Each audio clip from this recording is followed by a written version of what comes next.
ஒடிசாவில் இருந்து சென்னைக்கு வந்த ரயிலில் 1 கோடி ரூபாய் மதிப்பிலான கஞ்சா கடத்தி வந்த 2 பேரை போலீசார் கைது செய்துள்ளனர்.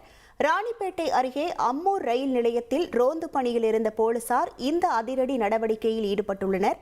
இது தொடர்பான முழு விவரங்களோடு இணைகிறார் நமது செய்தியாளர் சதீஷ். வணக்கம் சதீஷ், தற்போது கைதாகி இருக்கக்கூடிய நபர்களின் முழு விவரங்கள். வணக்கம். ராணிப்பேட்டை மாவட்டத்தை பொறுத்தவரையில் கஞ்சா மற்றும் போதைப் பொருட்களின் நடமாட்டத்தை குறைப்பதற்காக போலீசார் பல்வேறு விதமான நடவடிக்கைகளை மேற்கொண்டு வருகின்றனர். அந்த வகையில் பிற மாநிலங்களிலிருந்து சென்னைக்கு கஞ்சா கடத்துவதை தடுப்பதற்காக தனிப்படை ஒன்று அமைக்கப்பட்டு அவர்கள் தீவிர விசாரணை மேற்கொண்டு வந்தனர். இவர்களுக்கு கிடைத்த ரகசிய தகவலின் அடிப்படையில் இன்று வாலாஜாப்பேட்டை அடுத்த அம்மூர் ரயில் நிலையத்தில் தனிப்படை போலீசார் ரோந்து பணியில் ஈடுபட்டிருந்தனர். அப்போது ரயிலில் இருந்து சந்தேகப்படும்படி கீழே இறங்கிய 2 இளைஞர்களை பிடித்து விசாரணை நடத்தினர்.